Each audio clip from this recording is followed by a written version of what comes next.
Hi hello everyone, welcome to Dosti vlogs.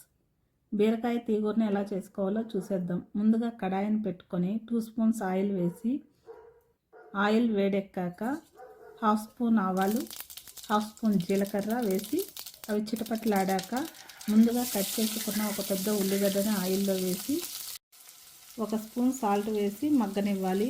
ఉల్లిగడ్డ మగ్గాక 4 వెల్లుల్లి రెబ్బలను దంచి వేసుకోవాలి. 2 చిన్న సైజు టమోటాలను కట్ చేసి వేసుకోవాలి. టమోటా మగ్గాక 1/4 కేజీ కట్ చేసుకున్న బీరకాయను వేయాలి. ఇప్పుడు ఒకసారి కలిగి తిప్పుకొని మూత మూసి మగ్గనివ్వాలి. బీరకాయ మగ్గాక